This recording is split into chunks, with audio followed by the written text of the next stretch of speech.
I want to do a quick map guide to Woods. I'm going to cram in as much as possible in as short a time as possible so I can get you going as quickly as possible. So if you've got any questions afterwards, if I didn't quite cover something in detail, pop it down below in the comments. Woods is a 50-minute map timer. There's 8 to 14 players that play this map, and it is the biggest map in Escape from Tarkov. Most of the action takes place around 3 areas: the Sawmill, USEC camp, and Emacom camp. If you're not in those areas, you're much safer around this map. Generally, if you spawn on the east side of the map, your main exits are on the west side. If you spawn on the west side of the map, your main exits are on the east side. Let's talk about locations and landmarks on the map. I'm not going to call out everything because I just don't have time. The main area where the most PvP takes place, Sawmill, in the center of the map. It's where the boss Sturman spawns. There's probably the most high tier loot around that area, so that's where the squads and the high level players will kind of start off, and there's a lot of sniping sightlines, so there'll be plenty of people around there trying to complete sniper tasks, trying to snipe from long distance, get some kills, pick up some gear. That's where a lot of the early action and throughout the map takes place. If you do have to head into the area, I would tend to avoid it for the first half an hour of the map and really head in there at the last 20 minutes. The other 2 areas are less populated, but you definitely see a fair bit of PvP action around there. USEC camp, there's a lot of weapon boxes, all in a tight small space. You will see PvP action, but it is worth checking out for that loot. The same with Emacom camp, otherwise known as the FOB. Really great for med spawns. It draws people in. You get a lot of PvP action in there as well. At the start of the game, those 3 locations are definitely high priority for players looking for higher tier loot. So if you want to avoid PvP, you want to avoid those locations early. Checkpoint. It's got some great spawns, including a lab violet keycard spawn,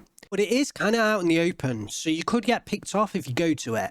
Scav bunker and the area opposite, I wouldn't say it's high tier loot. It's worth checking out if you're in that area. The abandoned village, a lot of gold spawns or valuable spawns in and around that abandoned village. The village, also known as Scav Town or Scav Village, quite a few spawns in there. Mostly food, loose loot, nothing over the top, but there is plenty of it there. The old Sawmill, bit of a sleeper location as far as I'm concerned. But in terms of loot, this has got a lot of weapon boxes. It's not very well travelled. This location, 100% worth going to. The plane crash, definitely a distinctive landmark. It's really useful if you're lost and you see it, you know exactly where you are on the map. The big mountain in the center, it's a really good landmark. You see that mountain, and you can work out where you are, and then you can use other landmarks just to help you out if you need it. The old station, it's a useful landmark. There isn't really anything there. There are quite a few scavs spawn around that area though. Let's talk about spawns. The biggest problem new players face when they're playing Woods is you spawn and you don't know where you are. You run in the wrong direction, you hit some mines, and you explode. I recommend, until you're confident with the spawns, just taking low-level gear like a Mosin. That way, if you do walk into a minefield, you're not losing too much. The worst spawn, and it still confuses me sometimes, is the spawns near Scav House. Problem with these spawns anyway is you're going to be pushing north through other player spawns.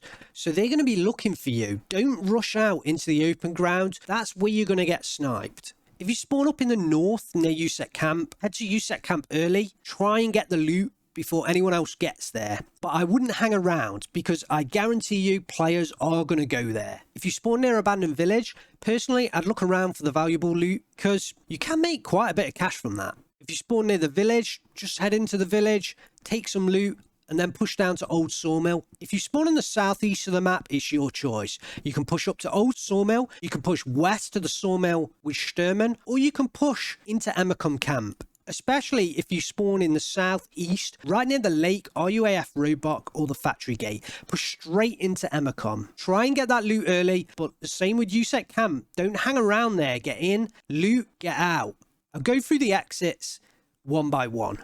But first of all, let me talk about the bridge car extract, because if this extract is up and you're in the northern part of the map or you're anywhere nearby and you need to get out, go and take it.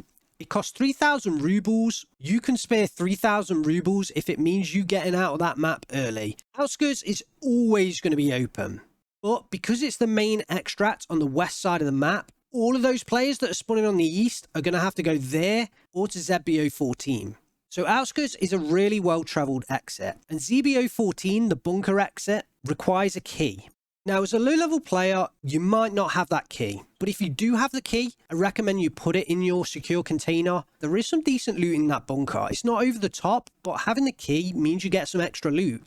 Now, if your exit's on the east side of the map, you're much better off because you've got many more choices.